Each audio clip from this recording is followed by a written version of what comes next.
What's going on, everyone? It's Ben from YGO from Zero, back with another retro Yu-Gi-Oh video, back with another Chimeratech format video, the format based around SJC Orlando of 2007, which is using the September 2006 ban list with the emergency ban of Cyber-Stein. This format's really cool, a lot of cool stuff you can play, both meta and non-meta, and I'm going to focus on one of my favorite non-meta decks in this format today. Now, the history of the Yu-Gi-Oh! Trading card game is a rather long one, and over the course of that history, archetypes have been treated in different ways. In the DM era, there weren't archetypes for a really long time until around Pharaonic Guardian, when you had things like the Gravekeepers coming out, and the Archfiends and Dark Crisis and things like that. And those archetypes all had sort of something that gelled them together. You know, they worked in a similar way, or they were based around a certain card or two or something like that. But then, when the GX era hit, chaos occurred because the archetypes started to be tied in more directly to the anime, which meant that you had things like elemental heroes, roids, etc. And those archetypes were cool, but a lot of the things in the archetypes just did different things because, you know, in the anime, if a character needs a specific card for a specific situation, bam, you know, they get that card in their archetype, right?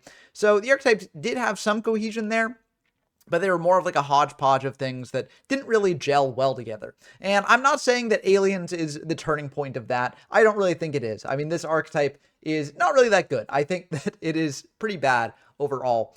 But I think all the aliens actually do something really cool, which is that they all synergize pretty well together. You know, they all clearly go for one or two things that contribute to the game plan. And there aren't these random cards that are alien cards in name, but don't really fit to the rest of the archetype. So I think that's really cool. And it's also a non-anime archetype. So that means that it's something just for the card players out in the real world to enjoy and tinker around with. So I decided to make my own build of this deck, and I think it's really fun. So basically, the name of the game for aliens is basically to put A counters on your opponent's monsters. Those A counters can decrease the attack of those monsters when you battle with an alien monster. If you have something like Alien Warrior, Alien Gray, or Cosmic Horror Gangiel on field, there are other aliens that also do that, but we're not playing them because they're not really that good. If you don't have one of these on field, for some reason, the A counters do actually not increase the stats of the monsters. So it's kind of weird that you need one of these on field to actually do that, but that is something that happens with them. But the key thing about the A counters isn't that they decrease attack. The key thing about them is that they let you take control of your opponent's monsters most of the time.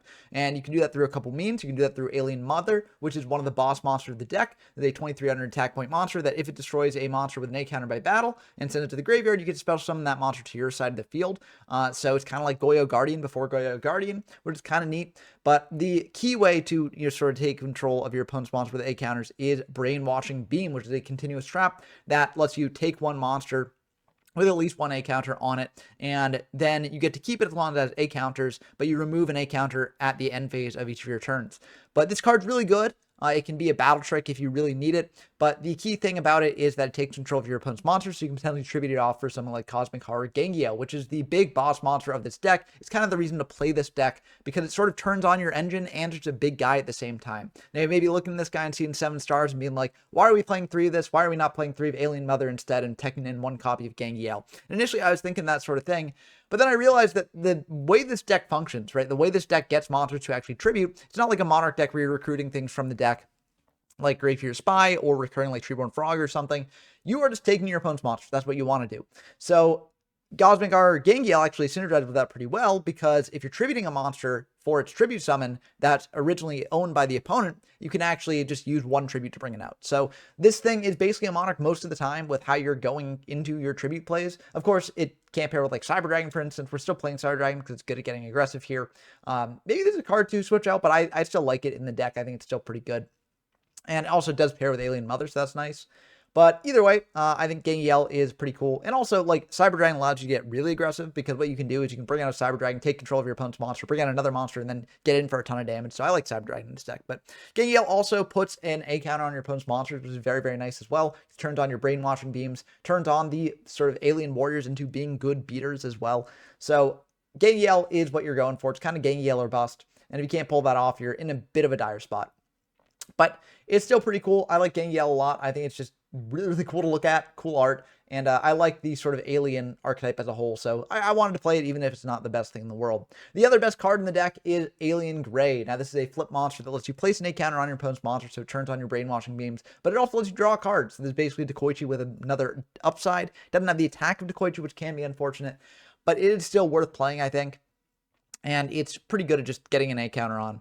I decided to play only 2 brainwashing beams. This may seem weird because this is one of the key pieces of the deck. You could definitely play 3 if you want, but I noticed that like it's really hard to get your A counters on your opponent's monsters. Alien Warrior also, when it's destroyed by battle, gets to put A counters on your opponent's monsters, which is nice, but like it's a bit tough to actually pull that off because there's so much non-battle removal in this format. And if your opponent knows about Brainwashing Beam, they're just going to play around it. So the main ways in which you're getting A counted on your opponent's stuff is either through Alien Gray or through Cosmic Heart or Gangiel. And if you got Gangiel out already, then you kind of already set up your plan. So you don't really need the Brainwashing Beams as much. So I cut this down to 2. But you could definitely go up a 3rd copy if you really want to.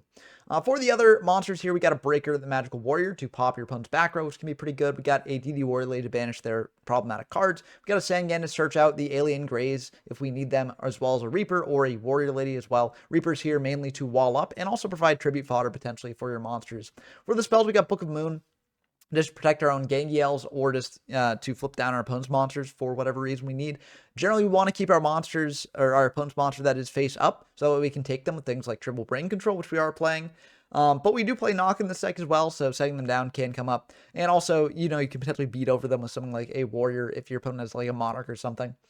We've got Confiscation, rip a card out of our opponent's hand. We got Double Creature Swap to give our opponents stuff and also take their stuff for Gangiel here.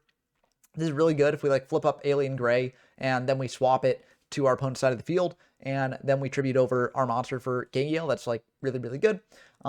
It's kind of pie in the sky sort of plan because it doesn't often come up that way, but these can allow you to take set monsters, which is pretty important because this deck does suffer against decks that do set a lot. We also got Scapegoat to pair with the creature swaps as well and just act as protection. We got Graceful Charity to dig deeper in our deck. We got Heavy Storm to blow out our opponent's back row. We got MST to deal with their back row as well. We got the Knock, as I mentioned. We got Pot of Avarice to recycle our resources here. We're not playing the most monsters in this deck, but I do still think Avarice is good to have because we want to cycle through these Alien Graves. We're probably losing these Alien Warriors. If they clear our Cosmic Heart Gangiel, that also gets a Monster Engrave. So I do think Avarice is worth playing. Pre-mat to bring back our things like Gangiel, which are very, very powerful. We've got Scapegoat, as I mentioned. We got Double Brainwashing Beam, as I mentioned. We get Call the Haunted to bring back our Gangiels and things. We've got a Mirror Force to deal with our opponent's threats. We've got a Range Destruction to pop their monsters or our own to deal that last bit of damage. We get TT to blow up the board, and we get Triple Dust Shoot to just take a peek at our opponent's hand, send things back. Yeah, I mean, Dust Shoot's just a really, really good card in this format. As much as I hate the card for being toxic, I think it is good in this deck, so we are playing 3 of it. For the side deck, we got a variety of cards here. We got Triple Wang Hu to deal with things like gadgets and also stop Monarch from getting out monsters from deck. We got Triple Kaiku the Ghost Destroyer to deal with decks that want to banish things from their graveyard. We've got a Triple Royal Decree to deal with trap focus decks. We've got Triple Threatening Roar to deal with OTK decks, and then we've got Triple Widespread Ruin for more aggressive decks. Feud deck, you know, we're never going into this. I put in some UFO Fighter just for like the flavor of it. I think it's kind of funny. But that's going to do it for the deck breakdown. Let's dive into some games and see how this deck actually plays. Okay, we got our first game against Yes My Darkness, free guests on the channel. Always a pleasure to have them on. We're diving into the game. We run the RPS, and we're going into things here. Now, we're starting with a jank deck, and then we'll move into meta. So if you want to see this deck up against more meta threats, then definitely stay tuned. But for the first one, we're starting off with a bit of jank, and we draw into Dust Shoot, so that is just as good as it gets here. We're going to bring out Alien Warrior, set Dust Shoot, set Mirror Force, pass back to them, and we're just going to get a peek at that hand with the Dust Shoot here, seeing that they're on gadgets, so maybe not as jank as I portrayed it there, but gadgets are a very, very good deck in this format. I'm not quite sure where they lie in the meta. They could be tier 1, they could be tier 2.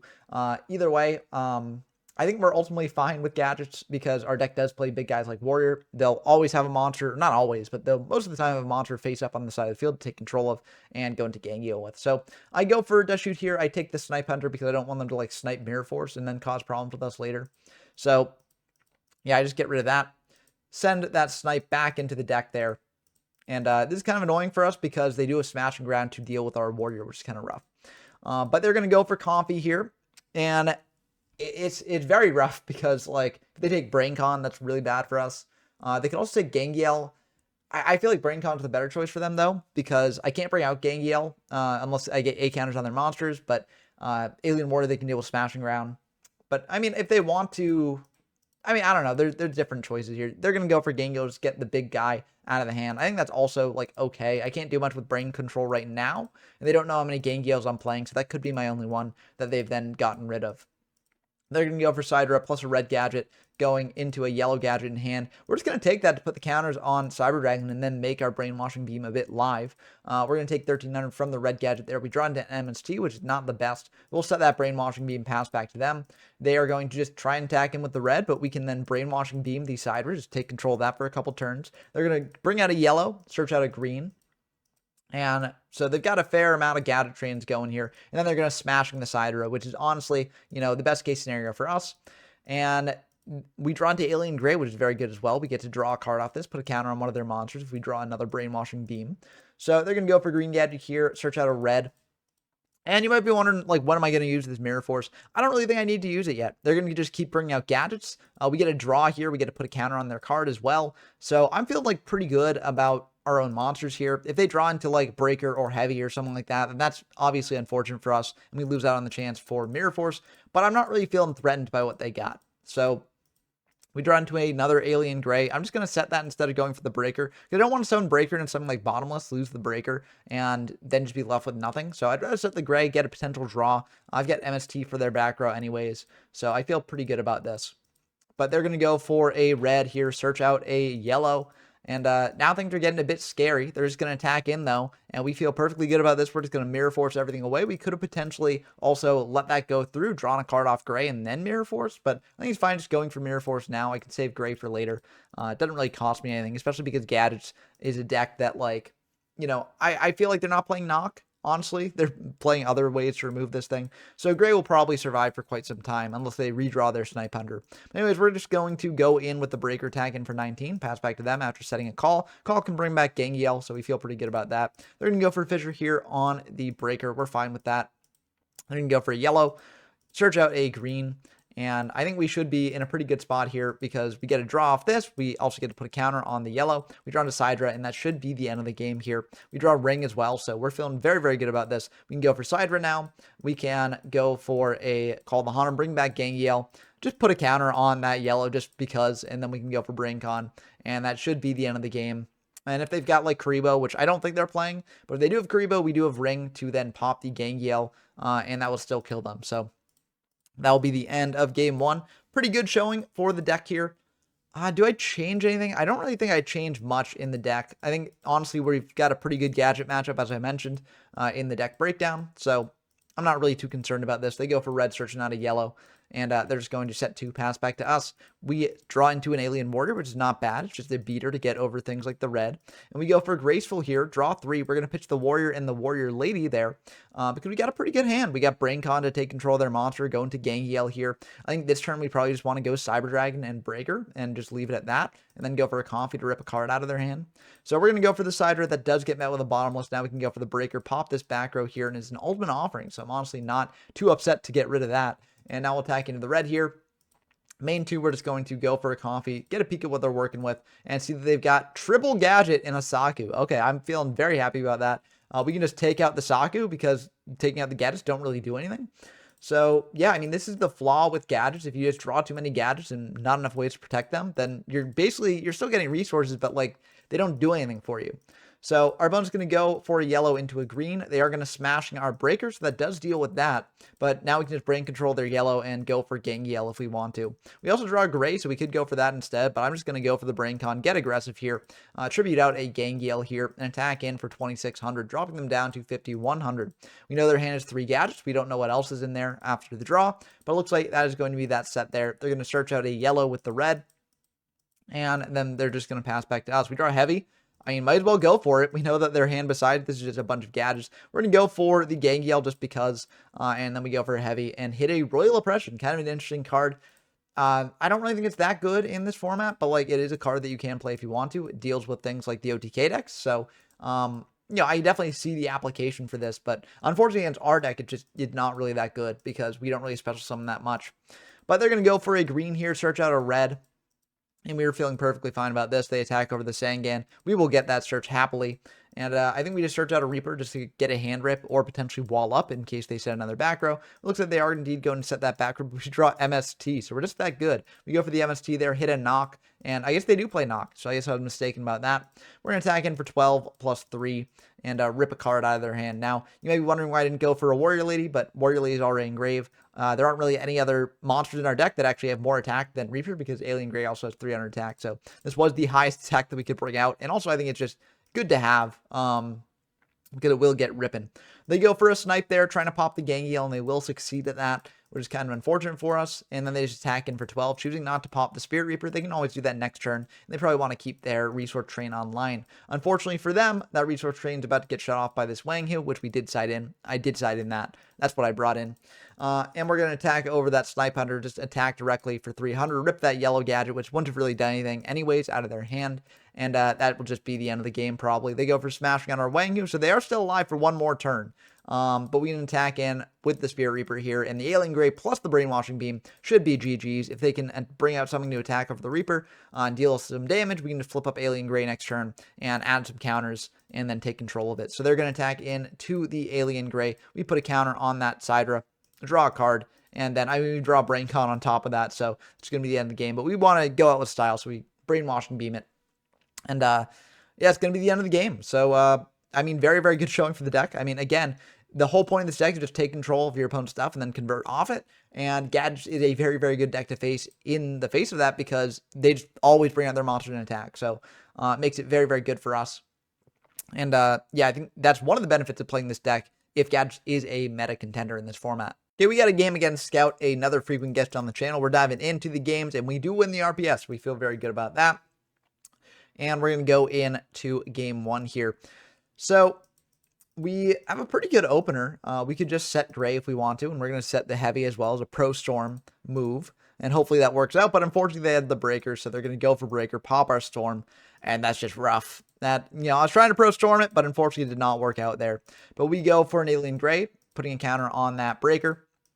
And then they just pass back to us. We do have hand rips here, so we can still rip some cards out of their hand. We go for a coffee, see what they're working with. And oh, holy moly, they're on Macro Monarch, it looks like. So that's a bit rough for us, given our hand of Sangan and also this Warrior Lady with the Survivor there. So I think what I want to do is send the Banisher away to Grave off the Comfy. I maybe also should have sent the Survivor to Grave off Comfy and then shuffled back the Banisher with Dust Shoot. Maybe that would have been better.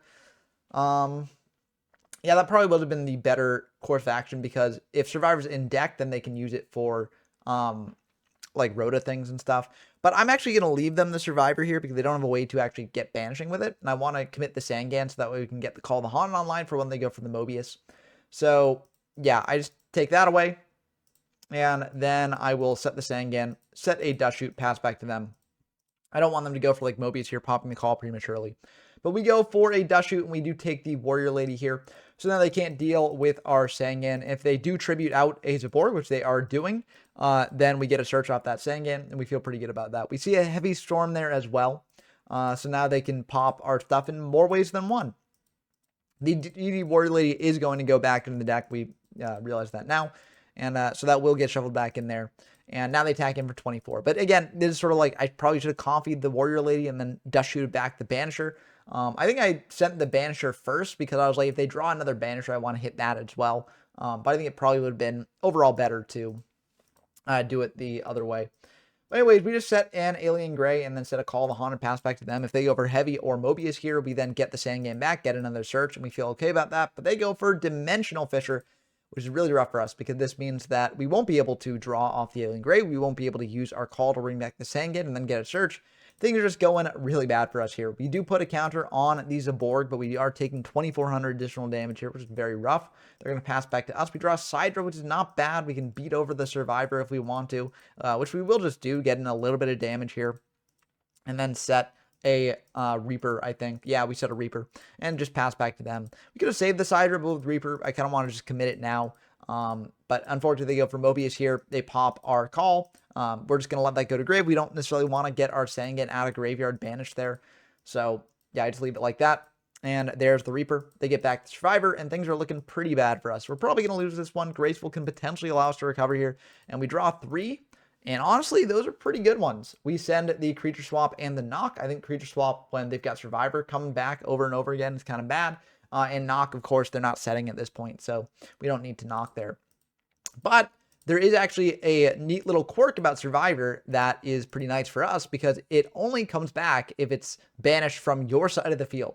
So if we take control of it, tribute it for Gangiel here, then they actually don't get back the Survivor there. We're going to put another counter on the Zaborg and then attack over the Mobius here. I don't really think it matters which of these Monarchs we leave them here. And getting 2 counters on this allows it to crash with Warrior. So I feel like that's probably the better move overall. They're going to switch the Zaborg defense, set 1, set another, pass back to us. We draw a Book of Moon here, which is pretty good. And I do just ultimately decide to hit into the Zaborg just to banish that. If they've got Mirror Force, they got Mirror Force. We got Book to set it down, so I'm not too concerned about that. We're going to set a Warrior Lady, set this Book, pass back to them. They're going to set 1, go for Morphing Jar here, and they banish the Scout Plane there. So I misread that. I thought they sent the Breaker as opposed to the Scout Plane, so this was my bad. So I thought they just sent it to Graveyard as opposed to banishing it, and that does lead to a sort of like confusion here. But yeah, I mean, unfortunately we missed the Scout Plane and end phase here, which does potentially change things, but I don't actually think it changes things too much because it would have just caused us to have a bit of a different outcome here. But anyways, they will exile force on the Gangiel and then attack into the Warrior Lady here. We're not going to use the effect because we can just hit over the Morphing Jar if we want to. And now we only have 1 activation of BrainCon. If they brought out the Scout Plane, what we could do here is we could BrainCon the Morphing Jar, bring out a Gangiel, and put a counter on the Scout Plane, so that way we can Brainwashing Beam it next turn and just take control of that and do things with that. But instead, I just attack in to the Morphing Jar here, or attempt to. They will Saku that, and now I can set a Dust Shoot and a Beam, pass back to them. We will Dust Shoot them here, and get a peek at their hands. See that they've got a Survivor and a Warrior Lady. I think we want to get rid of the Warrior Lady because Warrior Lady can actually clear the Reaper. So we're going to send that away there. And then they're going to bring out a Survivor. They're going to try smashing our Reaper, but we can set down that Reaper. And they're just going to switch the Morphing Jar defense, attack in to the Reaper there, and pass back to us. So things, they would have turned out differently if the Scout Plane was up here. But as is, we're going to BrainCon the Survivor, attack into the Morphing Jar, because if they do Saku this, it does get banished. So, we're fine with that. We're just going to bring out a Gangiel here, set a Mirror Force, pass back to them.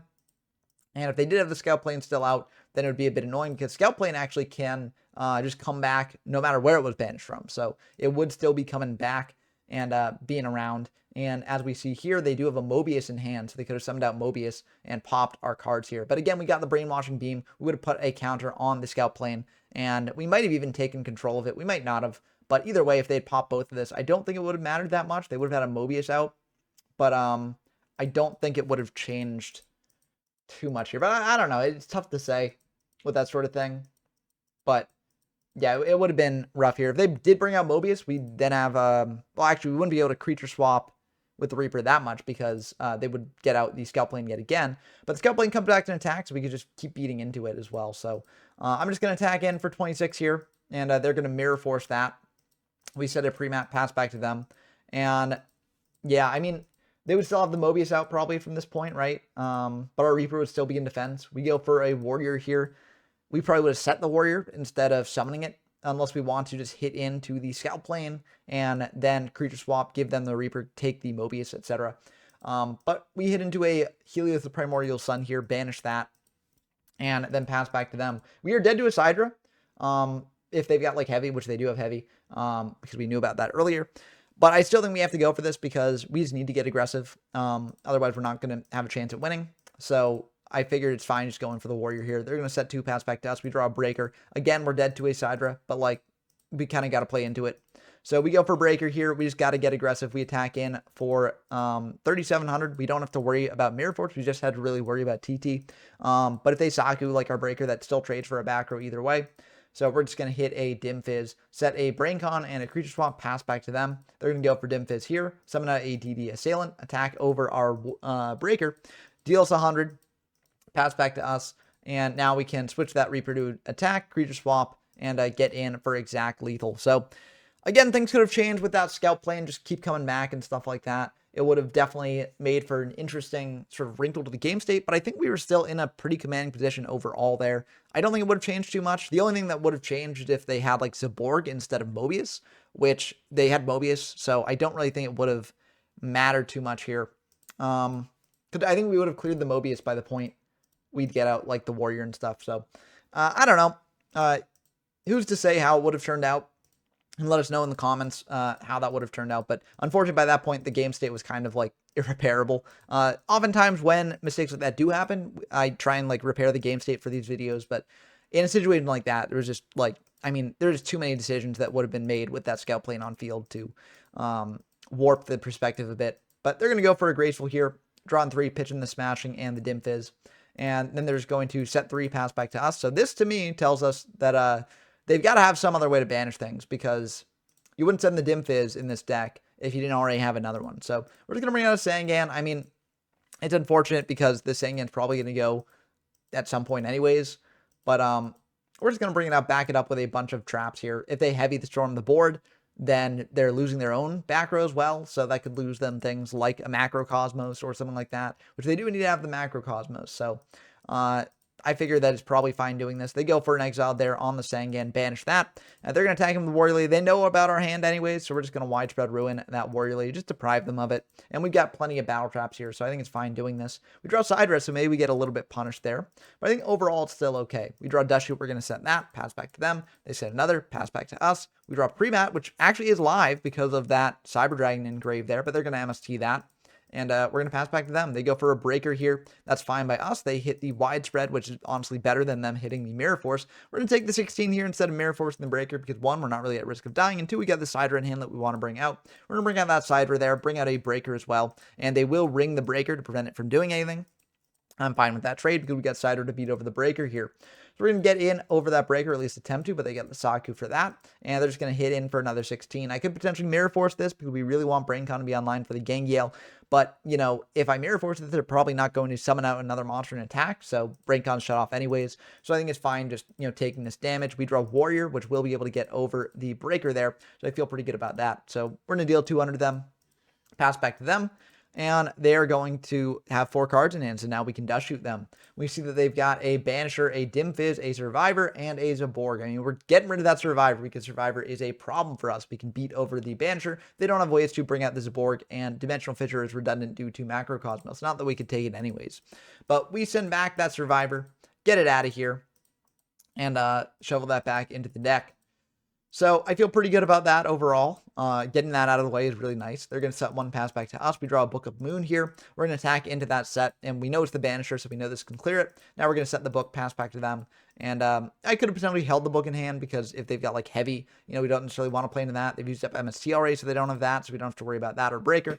So heavy is really they're only out to mirror. But if they got like Mobius, that can out mirror, I guess. So it's probably better to do this. But anyways, they're going to exile Force, pop our Warrior there. We go for a Graceful Charity, draw 3, pitch 2. And I think out of these, we want to get rid of the Comfy because we're so low on life. And I think also we probably want to get rid of the Brainwashing Beam because at the point at which we'd get counters on their monsters, I think that it's probably too late. We're probably losing the game anyways. So we want to keep Widespread and Gangiel in my opinion. Now I set the Widespread because I'm like, if they heavy their own board, I'm fine with that because they get rid of Macro. And I think it's much more likely that they just bring out a monster and attack, in which case I'd rather use Widespread on that.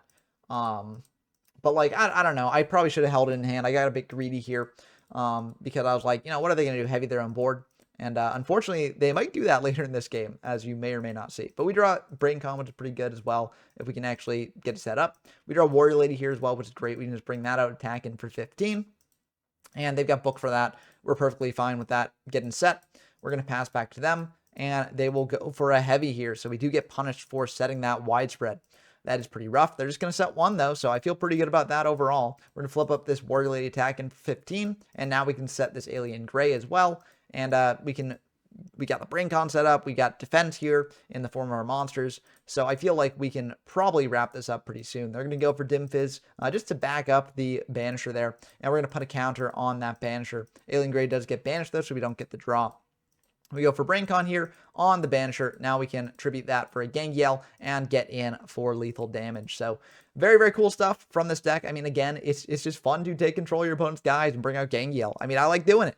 You know, the 8 counters thing doesn't really come up that often. We haven't really been able to use Brainwashing Beam that much, but like, it's still pretty cool to see that go off. And they just had 3 Monarchs in hand, which is the flaw with Macro Monarchs and just Monarch decks in general. But that's going to do it for this one. And, yeah, we're going to go into the next couple games. Unfortunately, from here in the video, the deck takes a bit of a different turn. So let's see how it does against some other meta decks. Okay, we get a game here against Kesha YGO Official, another frequent guest on the channel. We're diving into the games. We throw paper, they throw rock. And so we get to go first, which is pretty good for our deck, especially since we're playing triple dust shoot. So we get to peek at what they're playing. But we will draw for turn. We draw that dust shoot for turn. Let's go. We bring out an Alien Warrior, set an MSC and a dust shoot, pass back to them, and we get a peek at what they're working with in hand there. And that's not good for us.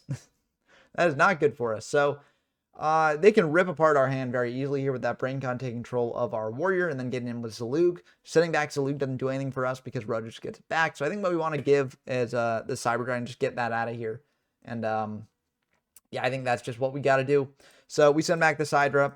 Drillroid is unfortunate in case we draw into Gray, but, like, Sidra's the bigger threat, I think, at this point.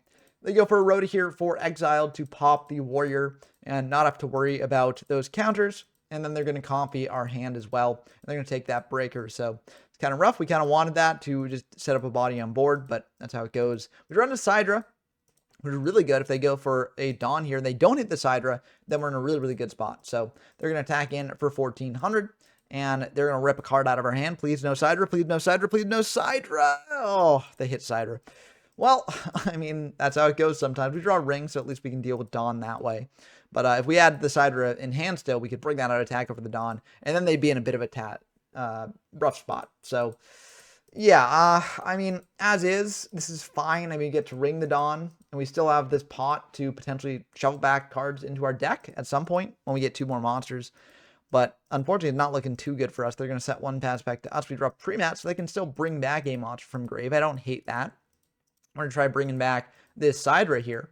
And now we're going to try hitting into their sets. It is a tomato, unfortunately, so they're able to bring out a Sangan, which is kind of rough. And they're going to tribute that Sangan for a Mobius, and the Mobster will pop our back row, search out a tomato off that Sangan, and then get in for 24. So this is not looking good for us in the slightest. Yeah, this is really, really bad for us. We draw TT, so that's something, but unfortunately will not help us here. We are at 3 monsters in grave, so we can't use the Avarice yet. And yeah, that's just how it goes sometimes. Oh, that is so rough. Again, I think it might have been a different game if we had, like, not had the Sidra ripped out of our hand, but it's tough to say in that sort of situation, especially given that they still had tomato into Mobius. So I think we were probably cooked there either way. But we would have had the ring for Mobius, so maybe there's something there, but I don't know. It was a tough battle to come back from for sure. We're just going to set a Gray, set a Brainwashing Beam. So, you know, we're setting up for next turn's plays. If this does go through and they bring out a monster to hit over to the Gray, then we get to Brainwashing Beam their monster. Well, I guess not anymore because they get this MST. We got Braincon to potentially take their monster as well. So, yeah, they're going to attack in with Drillroid. We do get to put a counter on this. We don't get the draw, though, because it was not destroyed by battle, but by Drillroid's effect. We go for a Sidra here. We go for an Alien Warrior as well, just to hit over that Drillroid and then get in for 21. I figure, you know, we got Braincon to take control of their monster and then tribute it over for Gangiel here. We set the TT just in a worst case scenario, but we should probably be fine here. They're going to set 2 pass back to us, and we're just going to go for Warrior Lady here. I get a bit greedy. I'm like, you know, I saw that they were on tomatoes, and so I'm just going to hit him with the Warrior Lady. I could have switched the Warrior to defense. I think that would have been fine. But I'm also like, you know, if they've got Mirror Force, I do have TT here to blow up the board. So, like, you know, I'm not too concerned with Mirror Force because then that turns on my own board wipe. But unfortunately, they do need to have Mirror Force there, and they will blow out our monsters, and that is really, really rough for us. So they are going to just flip up this Warrior Lady. We do not TT that because we don't really need to. We've got Braincon to take control of it into a Gangiel next turn. So I feel pretty good about that. We also draw Mother here. Mother is not really that good. I think, honestly, I'm planning on cutting Mother from the deck entirely because it just is much, much worse than Gangiel. And it is a major break if you draw it. The effect where you can take control of your opponent's monsters is kind of nice, but it very, very rarely comes up. So they're going to Dust Tornado our back row here, go for a Rhoda, and grab a Dawn there. And then they're going to smashing our Gangiel, attack in for 14, and things are not looking good for us. So we will lose the Mother, and we draw into Heavy Storm, which will not help us here. We set the Heavy because we don't want to lose it to the Dawn. And yeah, it's just going from bad to worse. They attack in with the Dawn, and they ultimately decide to mill 2. Generally, I would recommend not doing this, but they actually hit 2 really good cards. We wanted the Reaper to protect against the Dawn, and we wanted the Avarice to shuffle back our deck and then draw 2. So, yeah, I mean, those were like some of the best mills they could have gotten off that Dawn. And unfortunately, Widespread Ruin is not the best draw for us. I mean, we can still use it to clear the Dawn, but if they got like Mobius or something, they can pop that Widespread. So, luckily they don't, so we can still Widespread the Dawn, but like, I mean, it's not looking good for us. We got Knock, so we can knock that set, and we hit a Drillroid, so that's kind of nice, but we're still in really dire straits. They go for a Rhoda here to search out a DD Assailant. This puts a 2-turn clock on us. We need to draw something to deal with that very, very soon, or else we just lose the game.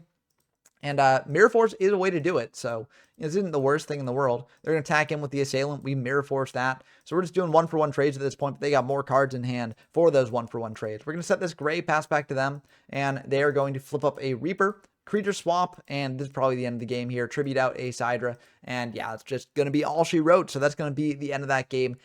Quick 0-2 loss to Warriors, and I mean, this shows how powerful Warriors can be and how they can just completely outclass this deck.